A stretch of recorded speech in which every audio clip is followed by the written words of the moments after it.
आज हम देखते हैं कि स्ट्रेस का हमारे बॉडी पे इम्पैक्ट क्या होता है। पहले जानिए स्ट्रेस क्या है। स्ट्रेस एक ऐसा फिनोमिना दिया गया है जो छोटे समय के लिए एक्टिव होता है, तो बहुत अच्छा है बॉडी के लिए। मान लीजिए आपके पीछे कुत्ता भाग रहा है ठीक है, आप उससे जो हम कहते हैं फ्लाइट और फाइट मोड के अंदर, जब आपको लड़ना हो किसी से, जब कोई आ रहा है आप पे अटैक हो रहा है, तब आपका स्ट्रेस जो हार्मोन है कॉर्टिसोल वहाँ एक्टिव हो जाता है। ये क्यों एक्टिव होता है? आपको अलर्ट करने के लिए।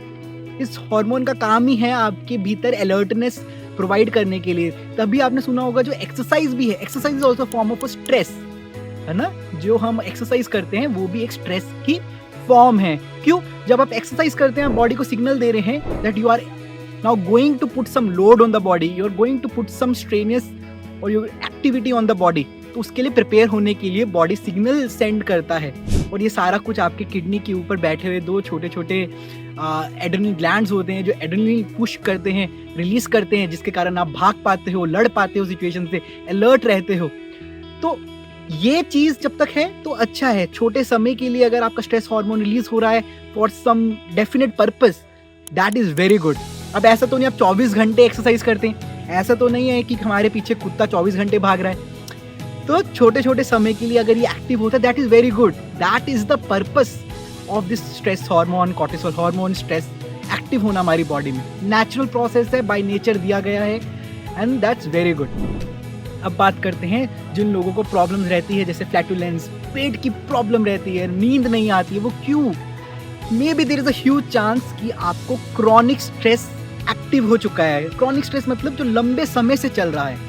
एक एक्यूट स्ट्रेस है जो मैंने आपको समझाया छोटे समय के लिए। एक क्रॉनिक स्ट्रेस है कि आपको 1 साल, 2 साल, 3 साल, 5 साल, 10 साल, लोग तो 30-30 साल स्ट्रेस को लेके एक्यूमुलेट करते हैं। We have not understood how to tackle stress. तो जो स्ट्रेस एक्यूमुलेट होता रहता है हर दिन, हर महीने, हर साल, वो क्रॉनिक स्ट्रेस के कैटेगरी में आता है। और ये chronic stress is very harmful for the mind and body both at the physical level and your psychological level. अब प्रॉब्लम्स क्या क्या होती हैं आप खुद से इसमें से देखिए, आपको कौन सी प्रॉब्लम आइडेंटिफाई कर पा रहे हैं आप। सबसे पहली प्रॉब्लम, नींद ना आना। अगर आपको रात को नींद नहीं आती, बहुत सारे थॉट्स आते हैं, ठीक है, एक डीप स्लीप 6 to 8 आवर्स की नहीं आती in one go, there is a huge chance आपको क्रॉनिक स्ट्रेस है। और बहुत लंबे से आपको नींद नहीं आ रही तो डेफिनेटली क्रॉनिक स्ट्रेस है। ये पहला सिम्टम होता है एक स्ट्रेस का होना हमारे शरीर में, हमारे मन में बहुत लंबे समय के लिए। दूसरा, आप देखेंगे जिनको ये स्ट्रेस ज़्यादा लंबे समय के लिए चलता है, उनको बहुत सारी ऐसी प्रॉब्लम, जैसे कि अपने हेयर को पुल आउट करते हैं, तो पुल आउट करते करते उनको हेयर लॉस होने लगता है। This is one of the cases जो हेयर लॉस के अंदर कॉन्ट्रीब्यूट करता है। तो chronic stress is definitely one condition जिसमें हेयर लॉस डेफिनेटली होता ही होता है। बहुत लोगों के बाल झड़ जाते हैं, झड़ते नहीं है तो वो खुद ही झाड़ते हैं, उनको आदत हो जाती है इसको खींचने की, आप देखेंगे। तो अगर आपको ऐसा कोई सिम्टम है तो आपको क्रॉनिक स्ट्रेस है। मैं आपको एक एक करके लिस्ट कर रहा हूँ कि आप जानें कि आप किस कैटेगरी में आते हैं। नहीं आते तो बहुत अच्छी बात है, आते हैं तो उसको सही करेंगे at the end of the video हम। तीसरी चीज जो बहुत अक्सर अब पूरे इंडियंस में और बहुत सारे एशियंस में तो पाया जा रहा है, हाइपर टेंशन, हाई बीपी की प्रॉब्लम। अगर कॉन्स्टेंटली आपको क्रॉनिक स्ट्रेस है तो आपकी ब्लड वेसल्स कॉन्स्ट्रिक्ट हो जाती हैं, क्योंकि उनको ज़्यादा ब्लड फ्लो आउट करना है।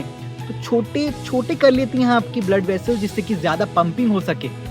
देखिए, जब आपका stress constantly over months and years रहता है तो आपकी ब्लड वेसल्स जो कॉन्स्ट्रिक्ट होती हैं, that is not at all good for your heart health. Heart attack, strokes, hypertension, ये कोई वर्ड्स अच्छे नहीं है सुनने के अंदर, इसको हमको सही करना है। तो जिनको क्रॉनिक स्ट्रेस रहता है उनके ब्लड वेसल्स अगर ये साइज के हैं वो इतने हो जाते हैं, जितने आपके छोटे कॉन्स्ट्रिक्ट रहेंगे आपके ब्लड वेसल्स, उतना आपको सांस लेने में, उतना आपका ब्लड सप्लाई अच्छे से नहीं होगा, बहुत ज़्यादा हार्ट बीट तेज रहेगा आपका। ये होता है क्रॉनिक स्ट्रेस के डिसएडवांटेजेस। तभी लोगों को आजकल स्ट्रोक आते हैं, है ना, बैठे बैठे पैल्पिटेशंस होती हैं, हार्ट बीट बहुत तेज हो जाती है, एंग्जाइटी होती है। ये सब क्रॉनिक स्ट्रेस का खेल है। तो मैं अगर हाइपरटेंशन का नेक्स्ट पॉइंट बोलूं तो जिन लोगों को एंग्जाइटी या डिप्रेशन है, they are under huge amount of chronic stress. बहुत ज़्यादा लोड है उनकी ज़िंदगी के ऊपर, जिसको हमको फिक्स करना है। पांचवी चीज़ जो होती है, अगर प्रेग्नेंट विमेन जर्नली स्ट्रेस उनको लाइफ में स्ट्रेस आता है, उस पीरियड में भी आता है, बट उसको मैनेज करना बहुत इंपॉर्टेंट है। अगर हम उस दौरान मैनेज नहीं करेंगे तो जो बेबी डिलीवर होगा वो लो बर्थ वेट का होता है, जिसको LBW कहते हैं, जिसके अंदर बच्चे का जो वेट होता है आइडियली 3 किलो, किसी किसी का 4 किलो भी होता है, वो 2 किलो, जब वो डेवलप ही नहीं हो पाता जो बच्चा बॉर्न होता है। तो we don't want any pregnant women to have low birth weight of a child. तो उसके लिए क्रॉनिक स्ट्रेस से डील करना during pregnancy, before pregnancy and post pregnancy is very important for a child health. Obviously mother के लिए तो है ही इंपॉर्टेंट है। Next very important point is for the people who have diabetes. लोगों को लगता है डायबिटीज होती है ज्यादा शुगर खाने से, बिल्कुल गलत है ये। अगर आपने सुना है, अगर आप एक मेल हैं या आपकी फैमिली में कोई मेल है जिनको डायबिटीज है, उनको बताइए उनको diabetes one of the reason है कि उनकी ओवर कंजम्पशन ज्यादा है कार्बोहाइड्रेट्स की। ठीक है, जितना वो खाते हैं उससे कम बर्न करते हैं, इसलिए उनका डायबिटीज है। This is just one reason, और ये तो अगर होता तो ट्रीटेबल है। मगर जिन लोगों को क्रॉनिक स्ट्रेस है उन लोगों में पाया गया उनके डायबिटीज होने के चांसेस बढ़ जाते हैं, और उन लोगों में डायबिटीज हो ही जाता है अगर मेल हैं। तो जिन लोगों को क्रॉनिक स्ट्रेस रहता है मेल्स के अंदर स्पेशली, उनको डायबिटीज 2 होने के चांसेस बढ़ जाते हैं।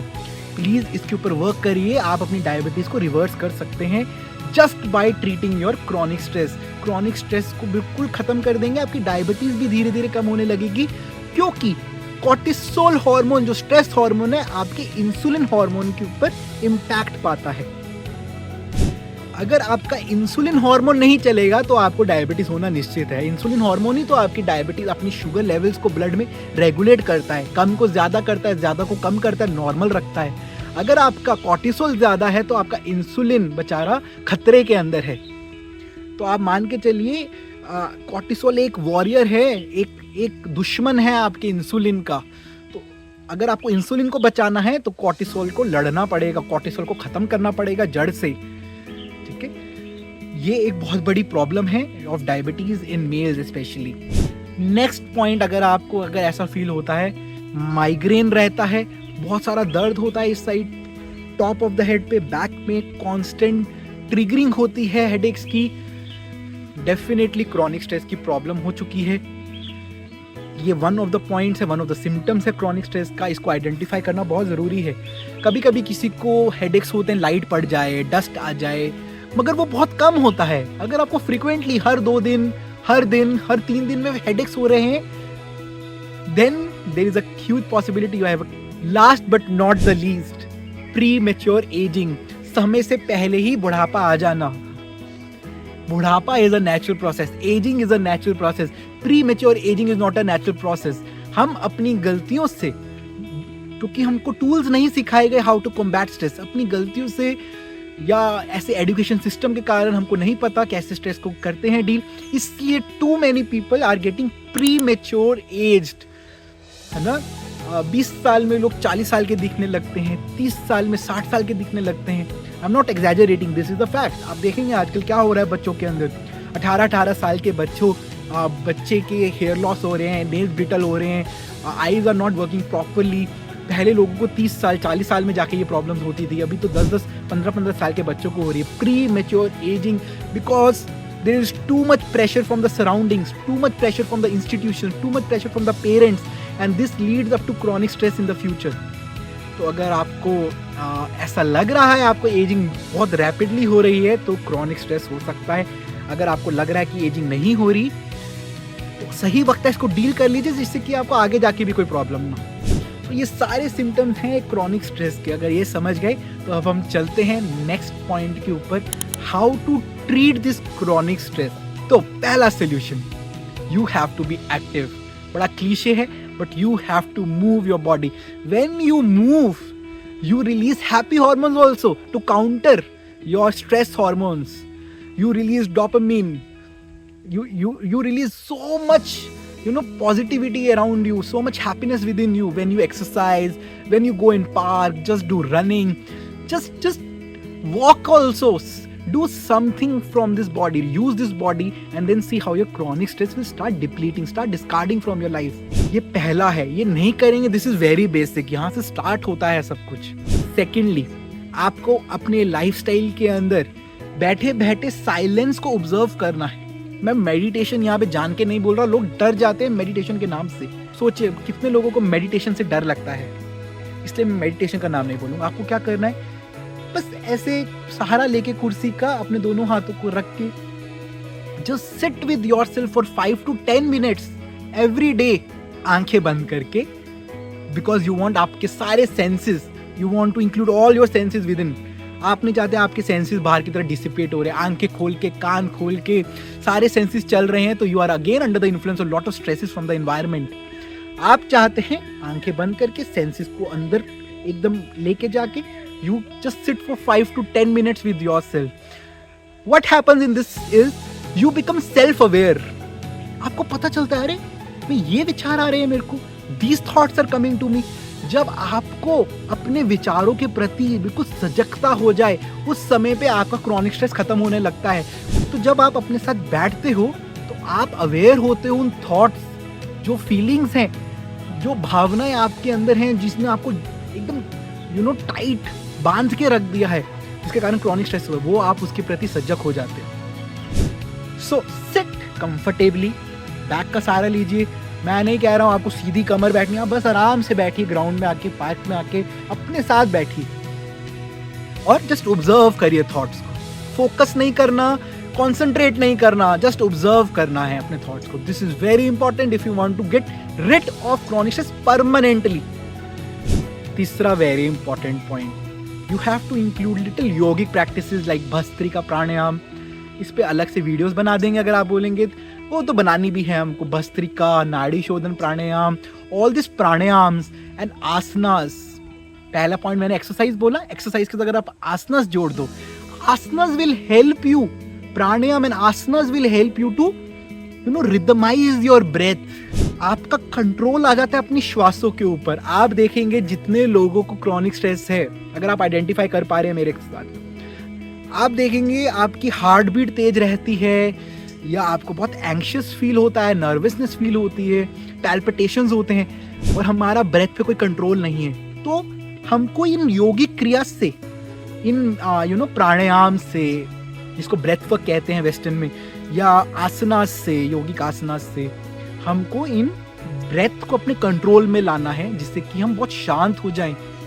जिस इंसान ने अपने श्वासों की गति पे और श्वास पे कंट्रोल कर लिया, निरंतर कर लिया, वो पूरे संसार पे कर सकता है कंट्रोल. तो work on your breath, work to bring your breath from too much erratic to smooth. आपकी श्वासें लंबी, गहरी और बहुत स्मूथ होनी चाहिए, ना कि छोटी छोटी शैलो ब्रेथ्स, एरेटिक ब्रेथ्स आ रही है, जा रही है, पता भी नहीं चल रहा. तो जो लोग अपनी श्वास के प्रति सजग होंगे, उनका क्रॉनिक स्ट्रेस चला जाएगा. जो इंसान अपने मस्तिष्क में हो रहे सारे थॉट्स के प्रति सजग हो जाएगा, उनका क्रॉनिक स्ट्रेस चला जाएगा. जो लोग अपने शरीर को मूव करेंगे, उनके हैप्पी हार्मोन्स रिलीज होंगे, उनका क्रॉनिक स्ट्रेस चला जाएगा. अब बात करते हैं थोड़े से टेम्परेरी सॉल्यूशंस के, जो थोड़े शॉर्ट टर्म के ऊपर काम आ सकते हैं. आपको सबसे इम्पोर्टेंट याद रखना है, आपको रात के 2, 3, 4 घंटे पहले कैफीन इंटेक नहीं करना. कॉफ़ी नहीं पीनी, चाय नहीं पीनी. अगर आपको नींद नहीं आती रात को इस वक्त, तो प्लीज़ कैफीन से दूर रहिए इस वक्त, वरना पूरी रात left to right, right to left होते रहेंगे, पलटते रहेंगे, पूरी रात खराब हो जाएगी, फिर पूरा दिन खराब हो जाएगा. एनर्जी नहीं रहेगी पूरी दिन के अंदर काम करने की. उससे और स्ट्रेस बढ़ेगा, क्योंकि आपका काम कंप्लीट नहीं होगा, आपकी डेडलाइंस कंप्लीट नहीं होगी, तो स्ट्रेस एक्यूमुलेट होता रहेगा. तो स्लीप को फिक्स करेंगे, कैफीन को थोड़ा दूर रखेंगे. सेकंड वेरी इंपॉर्टेंट थिंग इसमें, ये टेम्परेरी सोल्यूशन जरूर बोल रहा हूँ, मगर ये परमानेंटली भी आपको डिस्कार्ड कर सकता है आपके क्रॉनिक स्ट्रेस को. That is time management. अपना एक शेड्यूल बनाइए, एक चार्ट बनाइए, पेन अपने कॉपी साइड पे रखिए, कॉपी रखिए और पेन से सारा ड्राफ्ट करिए. सुबह 6 से 7 क्या करना है, 8 से 9 क्या करना है, 11 से 12, एक 24 आवर प्लान बनाइए. उस प्लान के अनुसार 80 to 90% चलना शुरू करिए. 80 से 90% उस प्लान के अकॉर्डिंग चलना है आपको, तो आपकी चीजें बहुत अच्छे से मैनेज होंगी. Too many people in India और Asia are having this chronic stress due to ill management of time. Time को मैनेज करना नहीं आता, मैनेजमेंट स्किल नहीं है कि किस प्रकार से एक काम को, दिनचर्या को जिया जाता है, तो शेड्यूल को बनाइए। ठीक है, मैं आपके लिए एक छोटा सा शेड्यूल आपको बोल देता हूँ, इसको याद रखेंगे। कैसे करना है आपको अपनी लाइफ में include meditations, pranayamas, all this exercises, yogic kriyas, very easy. Monday to Sunday की बात करते हैं, ये लास्ट पॉइंट है। इसको कर लिया, इसको समझ लिया, इसको फॉलो कर लिया, बहुत अच्छे रिजल्ट आ जाएंगे। विद इन 1 to 2 months आप बिल्कुल हट जाएंगे क्रॉनिक स्ट्रेस से। मंडे टू संडे का शेड्यूल सुनिए। मैं आपके काम का शेड्यूल तो नहीं बता सकता, मैं अपनी चीज बता सकता हूँ जो मुझे आती है, आपको सिखा सकता हूँ। You don't have to take 1 hour, you just have to take 30 minutes डेली। 30 बहुत है, मैक्सिमम है। आप 10 भी निकाल लीजिए, वो भी बहुत है। 30 मैक्सिमम, 10 to 30 minutes निकालने। 30 मैं मान के चलता हूँ, इतना आप करेंगे अगर ये वीडियो सुन रहे हैं। आपको क्या करना है, पहले दिन योगा, मंडे को योगा करना है। योगा के अंदर आपको ब्रेथ वर्क करना है, प्राणायाम, थोड़े से आसन करने हैं 30 मिनट के अंदर। वीडियो भी बनाई हुई है, स्ट्रेचिंग की वीडियो भी बनाई हुई है, आप वो भी देख सकते हैं। 30 मिनट का सेशन करिए। सेकंड डे पे आपको करना है एक्सरसाइजेस। आप जाके बाहर रनिंग कर सकते हैं, जॉगिंग कर सकते हैं, या स्ट्रेंथ ट्रेनिंग कर सकते हैं, डंबल को लिफ्ट कर सकते हैं, रेजिस्टेंस ट्रेनिंग जिसको कहते हैं। और इस शेड्यूल को आपको ऑल्टरनेट पे करना है, जैसे Monday, Wednesday, Friday will be your yoga and meditation days. Tuesday, Thursday, Saturday will be your exercise, strength training, cardio days. Sunday will be your repair, rest day. ये 7 दिन अगर आपने समझ लिया, अच्छे से कर लिया, क्रॉनिक स्ट्रेस नहीं हो सकता। आपको रिवर्स कर देंगे आप उसको। ठीक है, तो इसके अंदर भी मैं आपको सेग्रीगेट कर दूं। आपका योगा जो मंडे, वेंसडे, फ्राइडे, उसमें कैसे करना है, आपको 5 से 10 मिनट भस्त्रिका, ओम विलोम, जनाड़ी शोधन, ये सारे प्राणायाम करने हैं 10 मिनट। फिर आपको 10 मिनट आसना, स्ट्रेचिंग करनी है, अपनी बॉडी को स्ट्रेच करना है in all the directions, twisting करनी है, लेफ्ट राइट डायगनली, हर जगह हर प्रकार की मूवमेंट करनी है। 10 मिनट में सब हो जाता है। तीसरा, उस 30 मिनट्स में अगले लास्ट के 10 मिनट आपका ध्यान, जो ये बैठ के करना है। तो 10 minutes of breath work, 10 minutes of stretching asanas and 10 minutes of meditation, Monday, Wednesday, Friday. अब ट्यूसडे, थर्सडे, सैटरडे को क्या करना है, जैसे ट्यूसडे को आप जा सकते हैं 30 मिनट की रनिंग या जॉगिंग करने, जब मिक्स कर सकते हैं, जॉगिंग रनिंग इंटरवल्स पे कर सकते हैं। फिर थर्सडे को आप डेफिनेटली हिट करिए डंबल्स के साथ, 2 kilo, 3 kilo, 5 kilo, 10 kilo dumbbells के साथ पूरी बॉडी को मूव करिए। शोल्डर प्रेसेस लगाइए, चेस्ट प्रेस लगाइए, पुशअप्स लगाइए, स्क्वाट्स लगाइए, घर पे बैठे बैठे लगा सकते हैं, ये सब कुछ कर सकते हैं। ये हो गया आपका Thursday. Then comes your Saturday. Saturday को आप कार्डियो करिए। कार्डियो कर सकते हैं, हाई इंटेंसिटी इंटरवल ट्रेनिंग कर सकते हैं, जिसमें आपको इंटरवल्स पे कार्डियो करना है। इंटरवल्स पे आपको हाई इंटेंसिटी सेट्स करने हैं, जैसे कि 30 सेकंड एक एक्सरसाइज करी, 30 सेकंड रेस्ट, 30 सेकंड एक एक्सरसाइज करी, 30 सेकंड रेस्ट। ऐसे करते करते उसको कहते हैं high intensity interval training. Intervals पे हाई इंटेंसिटी करनी है। तो मैंने आपको पूरा शेड्यूल दे दिया, अब आपका कर्तव्य है इसको फॉलो करना और मुझे बताना क्या इफेक्ट बॉडी और माइंड पे पड़ा है। कुछ और जानने के लिए आप कमेंट बॉक्स में यूज़ करिए, कमेंट्स लिखिए।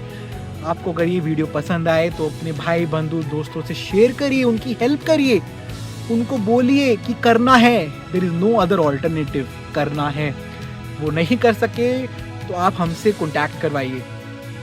We are there for you. Namaste, take care, see you in another video. Till then, all the best, happy healing to you, bye.